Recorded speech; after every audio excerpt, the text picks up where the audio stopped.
بسم اللہ الرحمن الرحیم۔ السلام علیکم۔ وسیع و عریض صحرا ہے، ہر طرف خاموشی ہے۔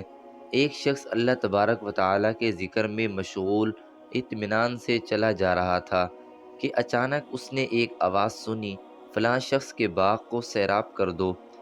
وہ شخص کچھ دیر کے لیے رک گیا، آگے دیکھا، پیچھے دیکھا، دائیں دیکھا، بائیں دیکھا، لیکن اسے سیاہ پتھروں اور صحرا کی ریت کے علاوہ کچھ دکھائی نہ دیا۔ وہ حیران رہ گیا اور اپنے آپ سے کہنے لگا، سبحان اللہ، یہ کس کی آواز تھی؟ کون ہے جو کسی کو کسی کے باغ کو سیراب کرنے کا حکم دے رہا ہے؟ ابھی وہ اسی سوچ و بچار میں مشغول تھا کہ اس نے دوبارہ وہی آواز سنی۔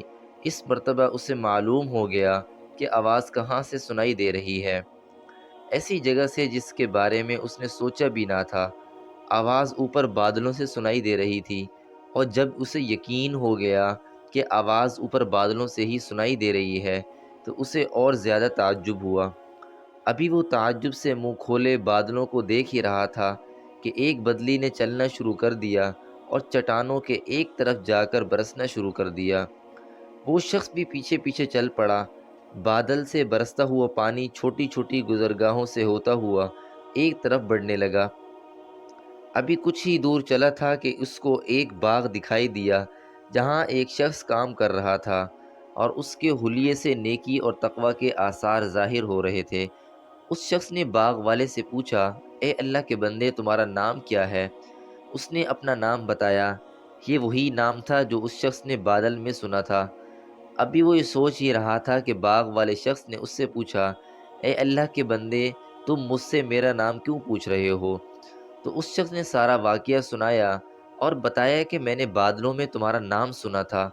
اس آدمی نے باغ والے سے پوچھا، اے اللہ کے بندے، مجھے بتاؤ کہ تم اپنے باغ میں ایسا کیا عمل کرتے ہو کہ جس کی وجہ سے اللہ تعالیٰ نے تمہارے ساتھ یہ معاملہ فرمایا ہے، تمہارے باغ کے لیے خاص نہر جاری فرمائی تاکہ تمہارے باغ کے درخت ہرے بھرے رہیں اور پھل پکتے رہیں؟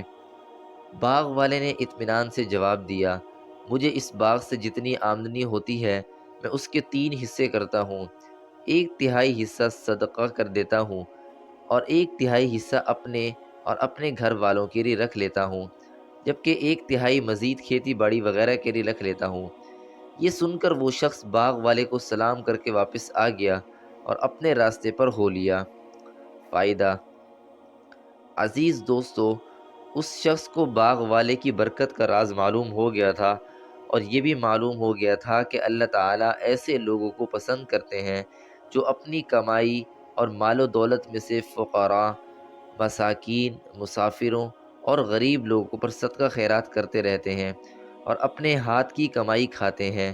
اللہ تبارک و تعالیٰ کے احکامات پر راضی ہو کر قناعت والی زندگی گزارنا، دنیا و آخرت کے لیے عمل کرنا اور لوگوں کی خدمت کرنا اللہ تبارک و تعالیٰ سے قریب ہونے کا ذریعہ ہے۔ چنانچہ اللہ تبارک و تعالیٰ کے فرمان کا ترجمہ ہے، جو شخص اللہ تعالیٰ سے ڈرتا ہے، اللہ اس کے لیے چھٹکارے کی شکل نکال دیتا ہے اور اسے ایسی جگہ سے روزی دیتا ہے جس کا اسے گمان بھی نہ ہو۔ دوستو، امید ہے آج کی ویڈیو آپ کو اچھی لگی ہوگی۔ اگر ویڈیو اچھی لگی ہو تو لائک، کامنٹ اور شیئر کریں، اور ہمارے یوٹیوب چینل علمی وائس کو سبسکرائب کریں تاکہ نیو آنے والی ویڈیو کا نوٹیفیکیشن آپ تک بر وقت پہنچ سکے۔ اسی کے ساتھ ہی میں آپ سے اجازت چاہوں گا۔ ملتے ہیں نیکسٹ ویڈیو میں ایک دلچسپ اور سبق آموز واقعے کے ساتھ۔ تب تک کے لیے اللہ حافظ۔